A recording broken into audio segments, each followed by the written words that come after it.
So I believe we interviewed one of these before UFC 175 almost 12 years ago. So to see, the evolution of the sport and now here on Paramount, like what does that mean to you as a longtime genuine fan?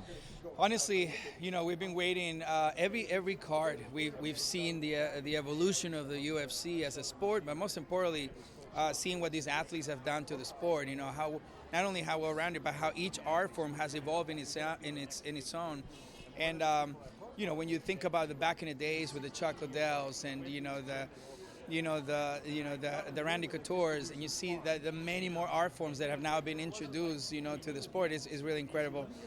Every time there's a TV contract like this, there's an opportunity for the sport to continue to become a global spectacle. I think Dana White has done a beautiful job of continuing to stay not just on course, but really focus on what's entertaining about this. I think the integrity of the sport, relies on, the many fans that actually continues to fuel the success of it. So look, being a Paramount now, it's a whole different planet, and I'm looking forward to see what tonight is going to be like. What is that flavor? Because every time there's a TV contract, as you know, there's a little bit of an evolution, and everyone adds a few more tools to the belt. So we'll see how tonight goes. How has your fandom evolved over the years? Because back in those Spike TV days, there's only 12 events a year. There's a month between them. Now it's every single weekend. Are you able to keep up with the sport the way you would want to? I mean, look, I've done my best to absolutely do it. But, when you look at the rosters now, from the early prelims to the early prelims to then the prelims to,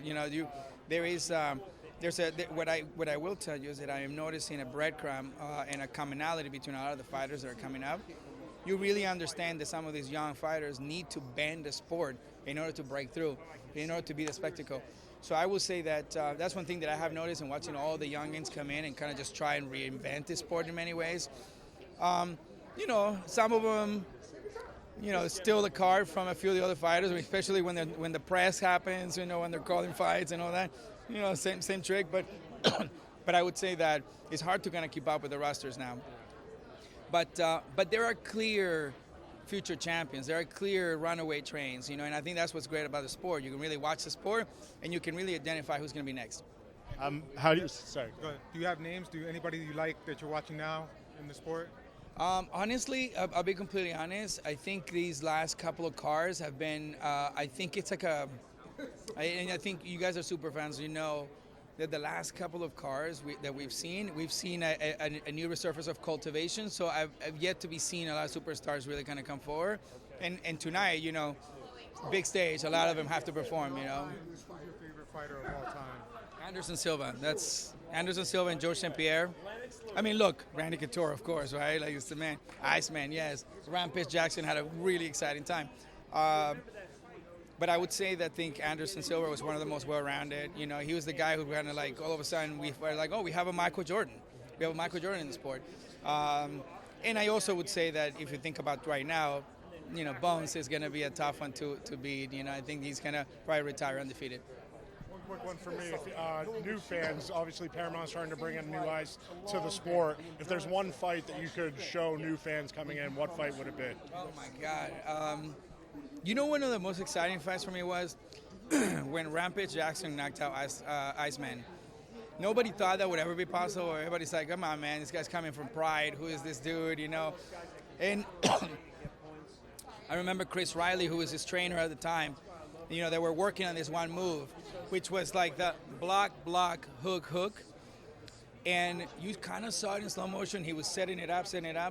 And when he hit the block instead, and he went and connected that hook, the world kind of stood still. And they said, wow, now anything really can happen. Because you counted on Liddell to knock someone out, one punch, The thing about Liddell is that he kept his hands here all the time. At some point, people will realize he's not really covering. But I think those are one of the most exciting fights that I've seen. Of course, there's a million of them. But for me, that moment when you're like, wow, Liddell actually bleeds, that's when the sport all of a sudden kind of molded into something else. And you see with this collaboration now between UFC and Paramount, it could be a lot of entertainment opportunities for these athletes. I was just asking Phil here, would you do a UFC team on The Amazing Race? We'd love to see someone on Survivor. What type of opportunities do you think there could be here? Survivor? Come on. The name Survivor and UFC fighters? Yes, dude. Absolutely. I'm certainly gonna pitch a couple of cameos on NCIS for sure. Absolutely, you're gonna see that.